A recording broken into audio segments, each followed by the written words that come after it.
Hello दोस्तों, कैसे हैं आप सब लोग। कैफे में आपका स्वागत है। और आज हम डिस्कस करने वाले हैं wetlands and Ramsar sites in India. ये प्रीलिम्स के हिसाब से बहुत इंपॉर्टेंट टॉपिक है। हर साल कुछ ना कुछ प्रीलिम्स में, यूपीएससी के में या बाकी स्टेट पीसीएस, भले वो राजस्थान का हो, यूपी का हो, एमपी का, जेएंडके, हरियाणा, पंजाब, कुछ ना कुछ जरूर पूछा जाता है। तो इस लिहाज से ये बहुत इंपॉर्टेंट टॉपिक है। यहाँ पर ब्रॉडली हम डेफिनेशन की बात करेंगे, क्राइटेरियाज की बात करेंगे, रामसर साइट्स की बात करेंगे, इंडिया में कौन कौन सी है, मॉन्ट्रियल रिकॉर्ड की। इंट्रोडक्शन में एक डेफिनेशन पे बात करते हैं। यहाँ पे कहा कि wetlands are the area of marsh और पीटलैंड। मार्श एंड पीटलैंड यानी वाटर लॉक्ड सॉइल, थोड़ी दलदली जो भूमि होगी, आर्द्र भूमि। वेटलैंड्स का हिंदी में बोलते हैं आर्द्र भूमि, आर्द्र भूमि। So these are the areas of marsh और peatland with water that is static, यानी ठहरा हुआ पानी हो या बहता हुआ पानी हो, फ्रेश हो, ब्रैकिश यानी फ्रेश और सलाइन का मिक्स, सलाइन वाटर हो, which includes the area of marine water, यानी ओशन से रिलेटेड वाटर का जो एरिया है, ऐसा लैंड जो ओशन के एरिया में आ रही है, वो वाले भी वेटलैंड्स कंसीडर होंगे।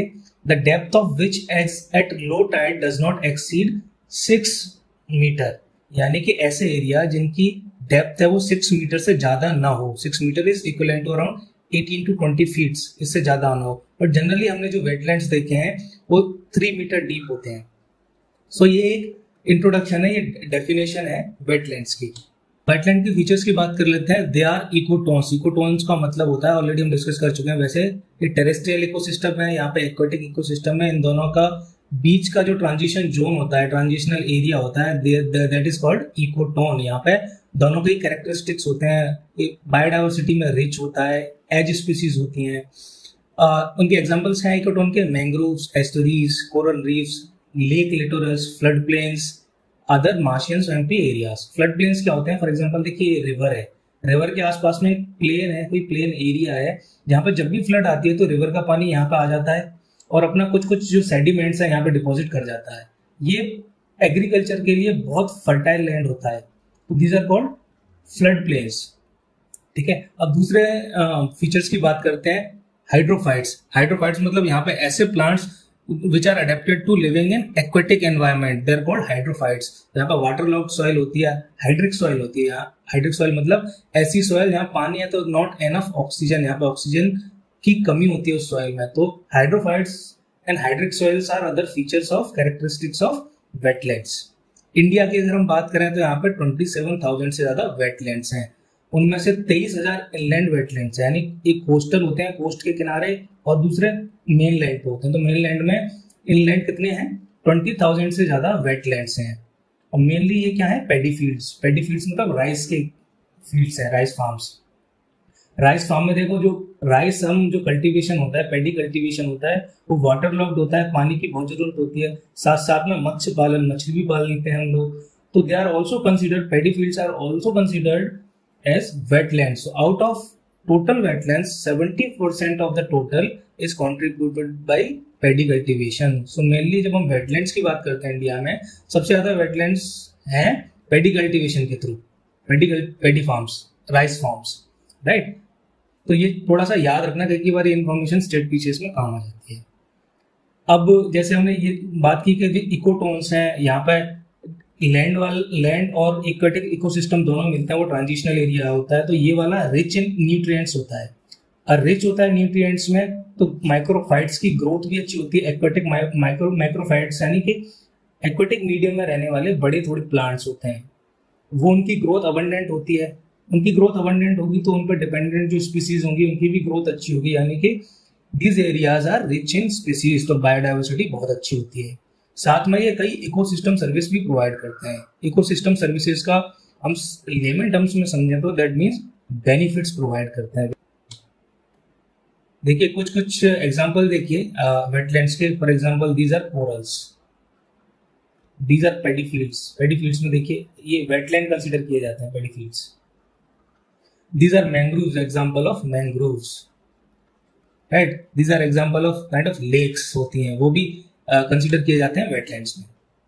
ठीक हो, इकोसिस्टम सर्विसेज डिफाइन कैसे की जाती है, कौन कौन सी इकोसिस्टम सर्विसेज देते हैं, ये हम देख लेते हैं। तो टोटल मिला के 10 इकोसिस्टम सर्विसेज प्रोवाइड करते हैं वेटलैंड्स। अंडरस्टूड है, बहुत क्लियरली समझ में आ जाएंगे एक बार पढ़ोगे तो, लेकिन फिर भी एक बार हम डिस्कस कर लेते हैं।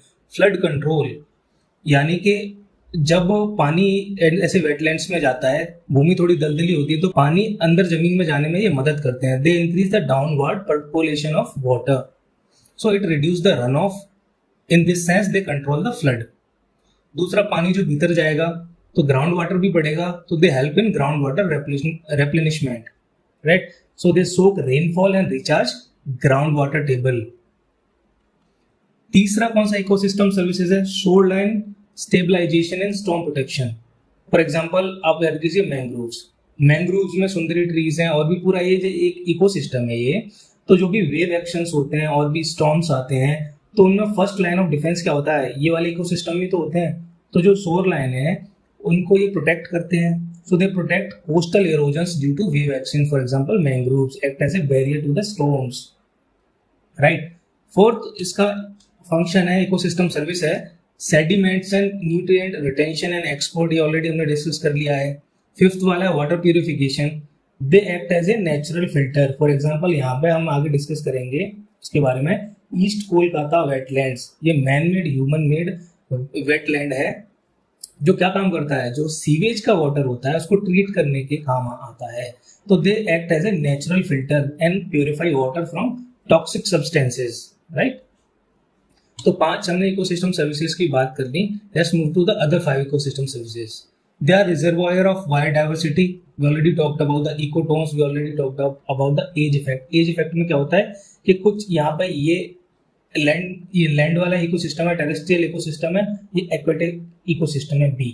यहाँ पे कुछ कुछ स्पीसीज है, यहाँ भी कुछ स्पीसीज है। अगर यहाँ पर लेकिन जो ट्रांजिशन जोन है, जो इकोटोन है, यहाँ पे क्या होगा कि इन स्पीसीज के अलावा भी कुछ एक्स्ट्रा स्पीसीज होंगी जहां पर उनकी नंबर भी ज्यादा होगा और डाइवर्सिटी भी ज्यादा होगी। तो ये एज इफेक्ट है कि आसपास के इकोसिस्टम से ज्यादा स्पीसीज यहाँ पे ट्रांजिशनल एरिया में यानी इकोटोन में होंगी। That is called edge effect. अच्छे से और समझना हो तो आप पुराने लेक्चर्स देख लीजिए, इकोसिस्टम इकोटोन्स के अलग से वीडियोज हैं, कुछ हार्डली 5-10-12 मिनट की, अच्छी अंडरस्टैंडिंग हो जाएगी आपको। Please refer to that.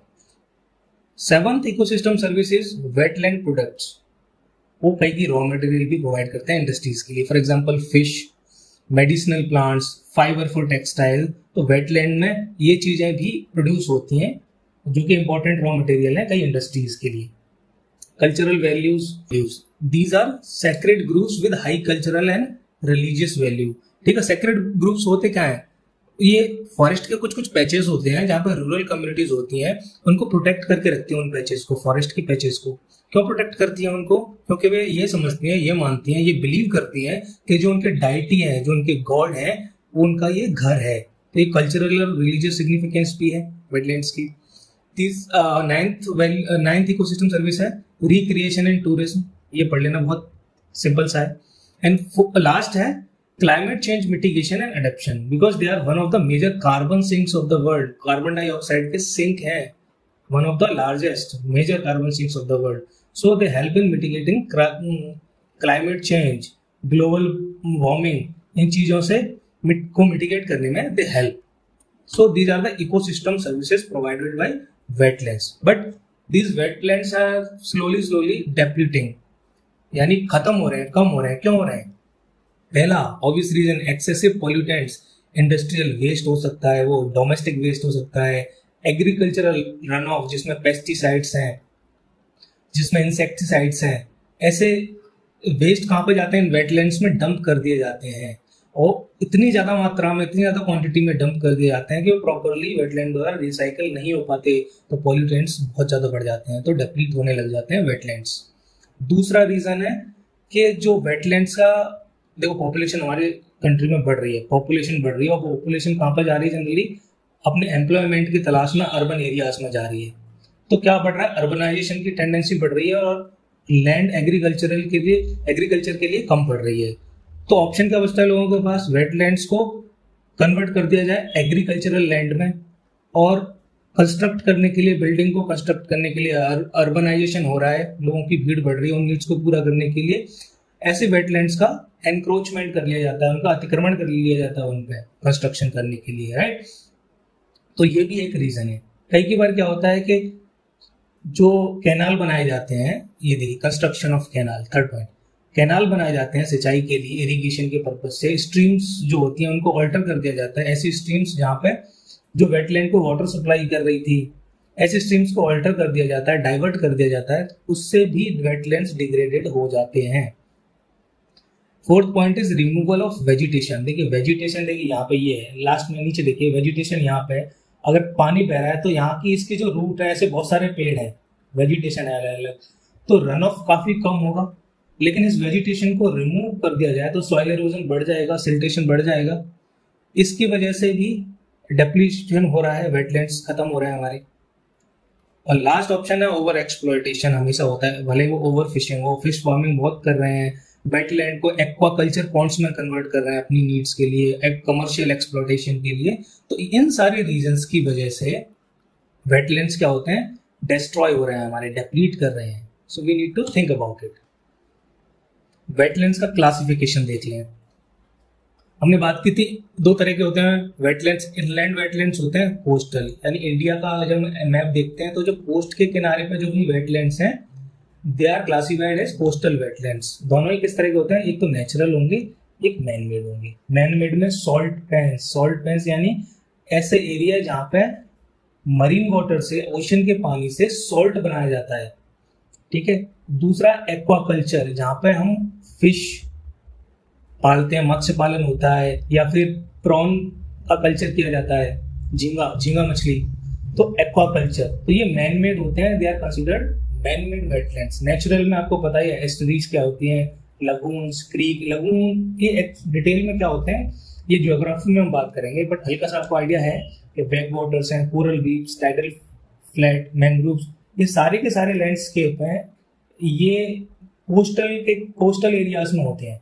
Lagoons हो गया या फिर बैक वाटर्स हो गए, एस्टरीज है, एस्टरीज यानी रिवर का पानी फ्रेश वाटर और ओशियन का जो सलाइन वाटर मिलता है तो ब्रैकिश वाटर बनता है। ये भी एस्टरीज इकोसिस्टम भी बहुत ही प्रोडक्टिव इकोसिस्टम है, सबसे प्रोडक्टिव इकोसिस्टम्स में माना जाता है। तो these are considered coastal wetlands. एक आता है इनलैंड वेटलैंड्स। इनलैंड में भी नेचुरल और मैन मेड होते हैं। मैन मेड में ऐश पॉन्ड, रिजर्वायर, डैम्स, टैंक्स, यहाँ पे पैडी फील्ड्स हो गए, पैडी फील्ड्स, ये सारे ह्यूमन मेड है, मैन मेड। नेचुरल में lakes, oxbow lake, swamp, marshes. Oxbow lakes क्या होती हैं, देखिए ये रिवर का इस तरह से मेंडर करती है, घूमती है, लेकिन कई बार ये इरोजनल एंड डिपोजनल एक्टिविटीज की वजह से अपना पाथ चेंज करती है। तो अभी इसका पाथ ये वाला हो गया फॉर एग्जाम्पल, तो यहाँ पर ये एरिया बच जाता है, इसको देखो ये वाला एरिया बच जाता है, यहाँ इसमें पानी होता है, लेकिन अभी ये नेचुरल कोर्स जो रिवर का है उसमें नहीं आता। तो एक तरह से ये सेपरेट आइसोलेटेड लेक बन जाती है ऑक्सबो के लेक में, यानी गाय का या बैल का जो खोर होता है, पैर होता है, उसके शेप में एक झील बन जाती है, लेक बन जाती है, इसको कहते हैं ऑक्सबो लेक, ठीक है। तो ये नेचुरल इनलैंड वेटलैंड्स हैं। आप एक बार इन्हें देख लेना, सिंपल सा बाइफर्केशन है ये। अभी देखिए यहाँ पे कंफ्यूजन कई बार होता है कि वेटलैंड्स में लेक्स भी शामिल हैं, तो हम वेटलैंड्स को और लेक्स को बाइफर्केट कैसे करें, डिफरेंशिएट कैसे करें। देखिए यहाँ पे कोई क्लियर डिस्टिंक्शन या क्लियर डेफिनेशन कहीं पे भी प्रोवाइड नहीं की है कि लेक्स और वेटलैंड्स किस तरह से अलग अलग है, लेकिन फिर भी जनरली कुछ कैरेक्टरिस्टिक्स पे, कुछ पैरामीटर्स पे ये कंसीडर किया जाता है कि कैसे लेक्स और वेटलैंड्स आपस में अलग अलग हो सकते हैं। फॉर एग्जाम्पल जनरली देखा गया है कि जो वेटलैंड्स होते हैं वो शैलो होते हैं, उथले होते हैं, कम गहरे होते हैं, और लेक बहुत गहरी भी हो सकती है, राइट। तो लेक शैलो भी हो सकती है और बहुत गहरी भी हो सकती है lakes, right. NCLP, national lake conservation programme, इस प्रोग्राम ने लेक्स के 4 फीचर बताए, ये इंपॉर्टेंट है, ये याद रख लेना। नेशनल लेक कंजर्वेशन प्रोग्राम ने लेक्स के 4 फीचर बताए। पहली स्टैंडिंग वाटर बॉडी होगी, पहला। दूसरा है उसकी डेप्थ 3 मीटर से ज्यादा होगी, 3 मीटर मतलब 18 से 20 फीट से ज्यादा होगी lake. Negligible aquatic vegetation, vegetation या तो बिल्कुल नहीं होगा या होगा तो बहुत नेग्लेजिबल होगा, जबकि वेटलैंड्स में हमने देखा था कि बहुत रिच बायोडाइवर्सिटी होती है, और यहाँ पे रिच बायोडाइवर्सिटी होती है, इसका मतलब एक्वेटिक वेजिटेशन भी अच्छा खासा होता है, अबंडेंस ऑफ मैक्रोफाइट्स, ठीक है, न्यूट्रिएंट्स ज्यादा होते हैं। लेकिन लेक्स में क्या होता है, नेग्लेजिबल एक्वेटिक वेजिटेशन। और चौथा पैरामीटर जो नेशनल लेक कंजर्वेशन प्रोग्राम ने लेक के लिए बताया वो है the area the water spread would be greater than 10 hectares. तो वाटर स्प्रेड होगा उस एरिया का वो 10 हेक्टेयर से ज्यादा होगा, तभी वो लेक कंसीडर की जाएगी, राइट। तो ये हमने समझ लिया कि लेक्स और वेटलैंड कैसे डिफरेंट हैं। प्रोटेक्शन ऑफ वेटलैंड, वेटलैंड का प्रोटेक्शन कैसे किया जा रहा है, गवर्नमेंट ने नेशनल लेवल पे या फिर इंटरनेशनल कम्युनिटी ने किस तरह से स्टेप्स लिए हैं, इनिशिएटिव लिए हैं इनको वेटलैंड्स को कंजर्व करने के लिए। यहाँ पे हम जनरली 4 चीजों के बारे में पढ़ेंगे। पहला है वेटलैंड इंटरनेशनल, ब्रीफ में इसके बारे में हम बात कर लेंगे। दूसरा है रामसर कन्वेंशन, मॉन्ट्रियल्स रिकॉर्ड, यहाँ पे हम रामसर साइट्स जो इंडिया की हैं उनकी बात करेंगे। ये बहुत डिटेल से हम बात करेंगे, राइट, क्योंकि कुछ इन्फॉर्मेशन और भी ऑप्शन एलिमिनेशन में आपके काम आ जाएंगे। तो ये डिटेल में हम इस रामसर साइट्स कौन सी हैं, कितनी हैं, उनके कुछ इंपॉर्टेंट रामसर साइट्स के फीचर्स क्या हैं वो डिस्कस कर लेंगे। गवर्नमेंट ने और भी कुछ स्टेप्स लिए हैं, उनके बारे में देख लेंगे, 1-2 स्टेप्स हैं। और नेशनल वेटलैंड कंजर्वेशन प्रोग्राम क्या है इसके बारे में भी हम बात करेंगे, right. So let's start with the wetland international. Wetlands international, it is a global NGO, ये ग्लोबल एनजीओ है और ये इंटरनेशनल पार्टनर ऑर्गेनाइजेशंस में से एक है। रामसर कन्वेंशन के बहुत सारे इंटरनेशनल पार्टनर ऑर्गेनाइजेशंस हैं, उनमें से ये एक है वेटलैंड इंटरनेशनल। पहले इसका क्या नाम था, international waterfall wetlands research bureau, लेकिन अभी इसका नाम हो गया वेटलैंड इंटरनेशनल, आप ये याद रखिएगा। इसका काम क्या है, to sustain and restore wetlands, ठीक है, बहुत ऑब्वियस है, to sustain and restore wetlands and their resources. किसके लिए सस्टेन और रिस्टोर करता है वेटलैंड्स को, कि उनकी बायोडाइवर्सिटी मेंटेन रखी जाए और लोगों के वो बेनिफिट यानी काम आ सकें, इकोसिस्टम सर्विसेज प्रोवाइड कर सकें। ये लास्ट वाला जो काम है वो भी बहुत ही जनरल सा है कि रिसर्च, एडवोकेसी और बाकी सारी गवर्नमेंट और कॉर्पोरेट का एंगेजमेंट एक साथ करना, जिससे कि वेटलैंड का कंजर्वेशन किया जा सके। इस तरह की इंटरनेशनल पॉलिसी का फोरम में डिस्कशन किया जा सके कि जो भी पॉलिसी बन रही है वो वेटलैंड्स के फेवर में बने, उसका कंजर्वेशन और हो सके, राइट। तो ये बहुत ही जनरल सा एक एम होता है। वेटलैंड इंटरनेशनल के बारे में बात कर लिया, let's move to the national wetlands conservation programme. ये नेशनल वेटलैंड कंजर्वेशन प्रोग्राम है, इट वाज स्टार्टेड इन 1985-86। तब ministry of environment and forest ने, तब ये मिनिस्ट्री ऑफ एनवायरनमेंट फॉरेस्ट ही हुआ करती थी, अभी क्या हो गई है, ministry of environment forest and climate change, right. तो इस मिनिस्ट्री ने उस टाइम पे 115 वेटलैंड्स आइडेंटिफाई किए थे जिनको कंजर्व किया जाना है। और क्राइटेरिया आइडेंटिफाई करने का क्या था वेटलैंड्स को, it was similar to Ramsar sites. और रामसर कन्वेंशन में किस तरह वेटलैंड्स आइडेंटिफाई किया जाता है, उनका क्या क्राइटेरिया है, वो हम आगे देखेंगे इस लेक्चर में, बस कुछ ही मिनट हम देखने वाले हैं, राइट। तो criteria was similar to Ramsar sites. Central government का काम क्या था, फंड देना, गाइड करना, सपोर्ट करना और कोऑर्डिनेट और मॉनिटरिंग करना, ये काम था सेंट्रल गवर्नमेंट का। यानी वेटलैंड के कंजर्वेशन में गाइड, सपोर्ट, कोऑर्डिनेट और मॉनिटर करने का काम था सेंट्रल गवर्नमेंट का। स्टेट गवर्नमेंट का क्या काम था, देखिए लैंड जो है स्टेट सब्जेक्ट है, तो वेटलैंड के मैनेजमेंट का कोई भी मैनेजमेंट हो वेटलैंड से related, that was the function of state government, ये स्टेट गवर्नमेंट का डोमेन था। एम क्या था, again conservation of wetlands to prevent their future degradation, यानी सस्टेनेबिलिटी पे काम करना था, कैसे रखे जाए वेटलैंड्स को, इसको ध्यान रखना था। And to ensure their wise use, wise use का हमेशा एक ही मतलब होता है कि इतना एक्सप्लॉयटेशन ना हो कि आगे किसी काम के ना रहे, उनको मतलब बेनिफिट लो, उनसे एक्सप्लॉइट ना करो। तो वाइज यूज का क्या मतलब हुआ कि लोगों के भी काम आ रहे हैं, पर्सन्स के भी, जो लोकल पीपल है उनके भी काम आ रहे हैं, यानी देखो बेनिफिट्स ऑफ लोकल कम्युनिटी ये भी इंश्योर हो। दूसरा डाइवर्सिटी पे, बायोडाइवर्सिटी पर भी कुछ खतरा ना आए, कंजर्वेशन ऑफ बायोडाइवर्सिटी। साथ साथ में एक एम और था, to prepare an inventory of Indian wetlands, के इंडिया में वेटलैंड्स कौन कौन से हैं, किस तरह की कंडीशन में और किन किन वेटलैंड्स को कंजर्वेशन की जरूरत है। तो नेशनल वेटलैंड कंजर्वेशन प्रोग्राम का ये एम था। क्लियर। रामसर कन्वेंशन, ठीक है, ये इंटरनेशनल इनिशिएटिव है, इंटरनेशनल इनिशिएटिव है। ईरान में एक जगह है उसका नाम है रामसर, उसी रामसर जगह पे 2 फरवरी 1971 में एक कन्वेंशन रखा गया, उस कन्वेंशन को कहा गया रामसर कन्वेंशन।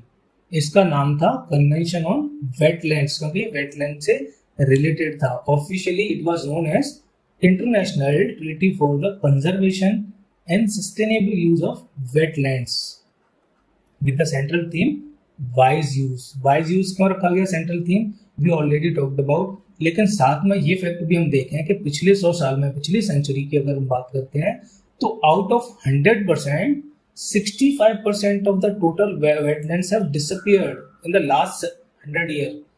तो फोकस क्या होना चाहिए, वाइज यूज, उसका एक्सप्लॉइटेशन नहीं होना चाहिए। तो सेंट्रल थीम थी वाइज यूज। अब देखिए 1971 में कन्वेंशन रखी गई, 50 साल अभी, यानी इसी साल 2 फेब 2021 में इसी कन्वेंशन की 50th एनिवर्सरी थी। इस लिहाज से ये और भी इंपॉर्टेंट हो जाती है, आने के चांसेस, क्वेश्चन आने के चांसेस काफी हैं। अब इसमें एक चीज ध्यान रख लेना, पहली साइट आइडेंटिफाई, डिक्लेयर नहीं, आइडेंटिफाई। डिक्लेरेशन अलग होता है, आइडेंटिफिकेशन अलग होता है। तो पहली साइट जो आइडेंटिफाई करी गई थी एज ए रामसर साइट, वो कौन सी थी, कोबोर्ग पेनिनसुला, ऑस्ट्रेलिया में कोबोर्ग पेनिनसुला को आइडेंटिफाई किया गया था as a first Ramsar site, correct.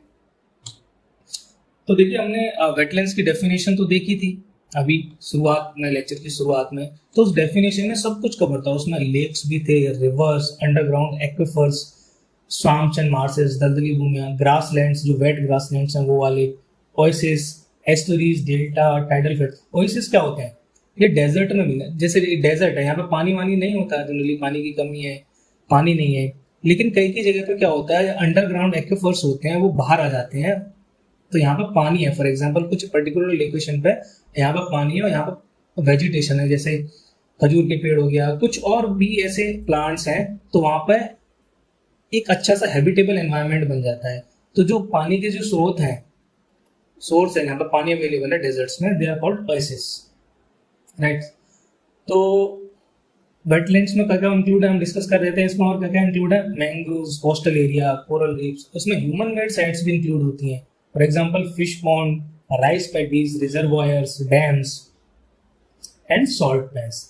Ramsar convention में कॉन्फ्रेंस ऑफ पार्टी है। कॉन्फ्रेंस ऑफ पार्टीज सबसे इंपॉर्टेंट बॉडी होती है रामसर कन्वेंशन की, या जनरली कन्वेंशंस की कॉन्फ्रेंस ऑफ पार्टीज क्या होती है, policy and decision making body होती है।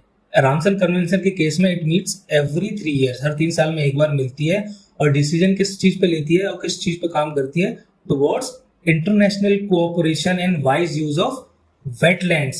It also suggests which Ramsar site और to be included, यानी कि किस वेटलैंड को रामसर साइट की तरह से हमें इंक्लूड करना चाहिए रामसर कन्वेंशन में, इस पे भी डिसीजन लेती है। ठीक है, सबसे ज्यादा रामसर साइट्स किस कंट्री में है, ये याद रख लेना, एक फैक्ट है। यूनाइटेड किंगडम में 175 साइट्स हैं, सबसे ज्यादा साइट्स यूनाइटेड किंगडम में। उसके बाद आता है मैक्सिको का, जिसमें 142 साइट्स हैं रामसर साइट्स। बोलिविया में हालांकि साइट्स कम है रामसर साइट्स, लेकिन सबसे ज्यादा एरिया कवर करती हैं Ramsar protection under Ramsar convention में। इसका मतलब ये है कि बोलिविया में जो भी रामसर साइट्स हैं उनका एरिया है वो बहुत ज्यादा है, correct.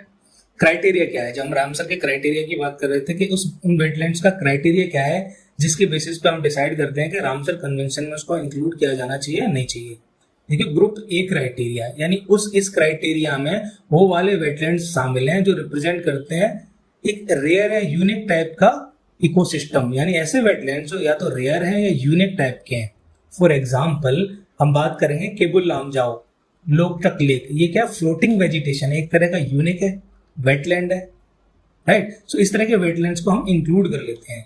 East Kolkata human made एक ये वेटलैंड है जो ट्रीट करने के काम आता है, सीवेज ट्रीटमेंट के काम आता है, जो कोलकाता के लिए वाटर सप्लाई का भी काम करता है, एक्विफर एक तरह से ग्राउंड वाटर को भी रिचार्ज करता है। तो ये रेयर या यूनिक टाइप के वेटलैंड्स हैं, they should be included in Ramsar convention. तो उसमें क्या है कि a wetland should be considered internationally important, यानी ऐसे वेटलैंड को इंटरनेशनली इंपॉर्टेंट कंसिडर किया जाएगा जो रेयर होंगे या यूनिक एग्जांपल्स होंगे, बस इतना याद रखिए।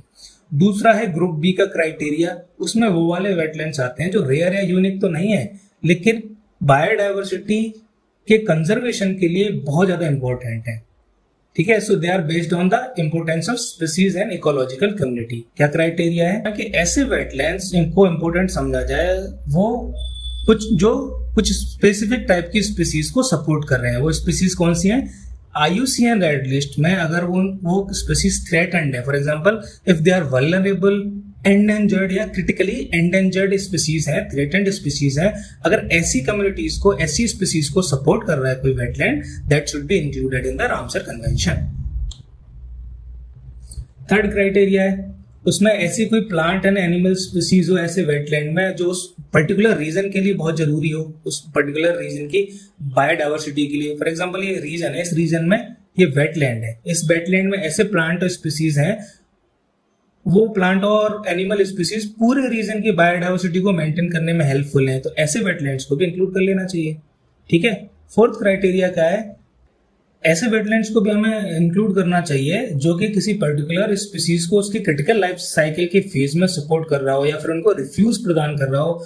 फॉर एग्जांपल कोई स्पीसीज प्लांट एडवर्स कंडीशन में या अपने क्रिटिकल लाइफ साइकिल फेज में, अगर इस तरह की केसेस में, सिचुएशन में अगर वेटलैंड्स उनको सपोर्ट कर रहा है तो उस तरह के वेटलैंड्स को इंक्लूड कर लिया जाना चाहिए रामसर कन्वेंशन में, उनको रामसर साइट बना देना चाहिए कंजर्वेशन के लिए। वाटर वर्ड्स के आधार पर क्राइटेरिया से सिंपल है कि ऐसे वेटलैंड्स जो रेगुलरली 20,000 या ज्यादा वाटर वर्ड्स को सपोर्ट कर रहे हैं, that can be included in Ramsar convention. या फिर एक पर्टिकुलर स्पीसी या सब स्पीसी, जो वाटर वर्ड की स्पीसी या सब स्पीसीज है, उनकी 1% पॉपुलेशन को, इंडिविजुअल्स को अगर सपोर्ट कर रहा है कोई wetland, that should also be included. Fish को लेके क्राइटेरिया है 7th वाला कि किसी इंडिजीनियस फिश सब स्पीसीज है या उसकी फैमिलीज है, उसको सपोर्ट कर रहा है और ऐसी फिश स्पीसीज को सपोर्ट है कंजर्व करने की वजह से ग्लोबल बायोडाइवर्सिटी में हेल्प हो रही है, that kind of wetland should also be included in the Ramsar convention. 8th वाले में है कि if that wetland is an important source for food for fishes, यानी ऐसा वेटलैंड जो फिशेज के फूड के लिए बहुत इंपॉर्टेंट सोर्स है या फिर उनका ब्रीडिंग ग्राउंड है जहाँ पे वो रिप्रोड्यूस कर सकती हैं या करती हैं। माइग्रेशन पाथ में फिश एक जगह से दूसरी जगह जा रही है, उनके माइग्रेशन पाथ में अगर कोई वेटलैंड आ रहा है तो ऐसे वेटलैंड्स को भी इंक्लूड करना चाहिए। और लास्ट क्राइटेरिया है कि a wetland should be considered important, internationally important, again if it supports 1% of the individual. देखिए हमने ऑलरेडी बात कर ली थी 1% ऑफ इंडिविजुअल के लिए, लेकिन वो हमने बात की थी वाटर बर्ड्स के केस में। यहाँ पर बाकी सारे जो नॉन एवियन, जो नहीं उड़ने वाले एनिमल स्पीसीज हैं, अगर ऐसी स्पीसीज की 1% इंडिविजुअल्स को सपोर्ट कर रहा है कोई wetlands, that wetland should also be considered as internationally important wetlands and should be included in the Ramsar convention. तो ये क्राइटेरिया सबने डिस्कस कर लिए हैं। मॉन्ट्रियक्स रिकॉर्ड क्या है? जब हम रामसर साइट्स की बात करते हैं तो फ्रिक्वेंटली ये भी आता है मॉन्ट्रियक्स रिकॉर्ड। मॉन्ट्रियक्स रिकॉर्ड क्या है? मॉन्ट्रियक्स रिकॉर्ड कुछ नहीं है, they are register of wetland sites. जो वेटलैंड साइट्स है रामसर साइट्स के, उनका रजिस्टर्स है, उनके कुछ पर्टिकुलर वेटलैंड्स का रिकॉर्ड है on the list of wetlands of international importance. जो भी वेटलैंड्स है इंटरनेशनल इंपॉर्टेंस के, उनका कुछ स्पेसिफिक वेटलैंड साइट्स का एक रिकॉर्ड है, रजिस्टर्स है। तो इसमें कौन कौन से वेटलैंड्स इंक्लूड किए जाते हैं? ऐसे वेटलैंड्स में इंक्लूड किए जाते हैं जिनके इकोलॉजिकल कैरेक्टर में चेंज आ रहे हों, यानी कि किसी एक पर्टिकुलर वेटलैंड की इकोलॉजी है वो चेंज हो रही है, या तो चेंज हो चुकी है सिवियरली, या चेंज हो रही है, या चेंज हो सकती है नियर फ्यूचर में। तो ऐसे वेटलैंड्स को माना गया है कि उनकी कंजर्वेशन की बहुत ज्यादा जरूरत है। वो क्यों चेंज हो रहे हैं? कुछ भी रीजन हो सकता है, ह्यूमन इंटरफेरेंस हो सकता है, पॉल्यूशन हो सकता है, टेक्नोलॉजिकल डेवलपमेंट्स हो सकते हैं। उनकी वजह से ऐसे वेटलैंड्स की इकोनॉमी में या तो चेंज आ रहा है, या चेंज आ सकता है, या चेंज आ चुका है बहुत ज्यादा। तो ऐसे वेटलैंड साइट्स को इंक्लूड कर लिया जाता है मॉन्ट्रियक्स रिकॉर्ड में। इंडिया में it is maintained as a part of Ramsar list, right? ये हमने बात कर ली थी। इंडिया में कौन कौन से हैं? देखो सबसे पहले इंक्लूड होने वाले मॉन्ट्रियक्स रिकॉर्ड्स में कौन से थे? चिल्का एंड केवलादेव घना। ये केवलादेव नेशनल पार्क है, वो भरतपुर राजस्थान में है, और चिल्का लेक है उड़ीसा में। ये दोनों को ऐड किया गया था मॉन्ट्रियक्स रिकॉर्ड में सबसे पहले इंडिया में से। बाद में चिल्का लेक को रिमूव कर दिया गया क्योंकि यहाँ पे इंप्रूवमेंट हो चुके थे, अच्छे हो गए थे। तो चिल्का लेक की जगह दूसरा एक इंक्लूड किया गया, एक दूसरा वेटलैंड जिसका नाम था लोकतक लेक। लोकतक लेक मणिपुर में। ये किसके लिए जानी जाती है? फुमडीज के लिए। फुमडीज क्या होती है? Floating vegetation. ये फुमडीज कैसे दिखती हैं, इसका पिक्चर हम देखते हैं आगे जब हम इसको डिस्कस कर रहे होंगे रामसर साइट्स को। तो हाल फिलहाल करंट में कौन सी मॉन्ट्रियक्स रिकॉर्ड में कौन से दो वेटलैंड्स हैं इंडिया के? पहला है केवलादेव नेशनल पार्क, दूसरा है Loktak lake from Manipur, right. Ramsar convention के कुछ की पार्टनर्स हैं, 6 की पार्टनर्स हैं, इंटरनेशनल ऑर्गेनाइजेशंस हैं जो रामसर कन्वेंशन में को सपोर्ट करते हैं। पहला है बर्ड लाइफ इंटरनेशनल, ये हल्का सा आइडिया रख लीजिएगा क्योंकि और क्वेश्चन बन सकता है। पहला है बर्ड लाइफ इंटरनेशनल, दूसरा है IUCN की रेड लिस्ट जिसकी आती है, international union for conservation of nature. तीसरा है इंटरनेशनल वाटर मैनेजमेंट इंस्टीट्यूट। चौथा हमने ऑलरेडी बात कर ली थी, वेटलैंड्स इंटरनेशनल जो कि एक ग्लोबल NGO है, इसके बारे में डिस्कस कर चुके हैं, ठीक है, 4 ही हो गए। फिफ्थ है world wide fund for nature, WWF। अच्छा, जो लोग 90s में बॉर्न हुए हैं उनको ये पता होगा, पहले WWF जो रेसलिंग आती थी उसको WWF कहा जाता था, आजकल उसको क्या कहा जाता है, WWE, क्योंकि world wide fund for nature ने रिक्वेस्ट किया था कि प्लीज ये WWF वाला जो एक्रोनिम है ये हमें दे दिया जाए। तो इसका मतलब है अभी world wide fund for nature. And sixth partner is international wild fall and wetlands trust, WWT। तो ये 6 ऑर्गेनाइजेशन है, ये की पार्टनर है रामसर कन्वेंशन के। और भी कई स्टेप्स लिए गए हैं गवर्नमेंट में, हल्का सा देख लीजिए कि एक कमेटी बनाई गई, national committee on wetlands, mangroves and coral reefs, इसी कंजर्वेशन के पर्पस के लिए। दूसरा है कि वेटलैंड्स रूल्स लेके आए गए 2010 में, बाद में इनको मॉडिफिकेशन किया गया 2017 में। ये किसके लिए, अगेन सेम कंजर्वेशन और मैनेजमेंट के लिए, जिससे कि सारे वेटलैंड्स के लिए इंटीग्रेटेड प्लान डेवलप किया जा सके, उनके मैनेजमेंट के लिए, उनके कंजर्वेशन के लिए। तो ये वेटलैंड रूल्स हो गए 2017। इसमें क्या क्या प्रोविजन है कि national and state level wetland authority का गठन होगा, setting up of national and state level wetlands authority, किसके लिए, to protect and monitor wetlands. Also it prohibited the notified wetlands, यानी कि कोई भी इंडस्ट्री या एक्सपेंशन, जो भी ऑलरेडी एग्जिस्टिंग इंडस्ट्रीज हैं उनके एक्सपेंशन को प्रोहिबिट किया गया है कि आप बिना परमिशन के, बिना नोटिफिकेशन के किसी वेटलैंड में किसी इंडस्ट्री को सेटअप नहीं कर सकते, या फिर एग्जिस्टिंग इंडस्ट्रीज है उसको एक्सपेंड नहीं कर सकते। ये 2017 के रूल्स में, वेटलैंड रूल्स में ये प्रोविजन है। और इसमें एक पॉइंट और है कि जो भी wetland conservation and management centre बनेगा वो एक तरह से नॉलेज हब होगा, वो इंफॉर्मेशन को एक्सचेंज करेगा स्टेक होल्डर में, जिससे कि इनका कंजर्वेशन थोड़ा आसान होगा, easy information exchange. This will help in the conservation and protection of the wetlands. Ramsar sites India. तो थैंक यू वेरी मच। इस तरह के लेक्चर्स के लिए ट्यून रहिए, देखते रहिए कैफे IAS के लेक्चर्स। हमारे और भी कई लेक्चर्स हाई यील्ड सीरीज आने वाली है। Thank you very much.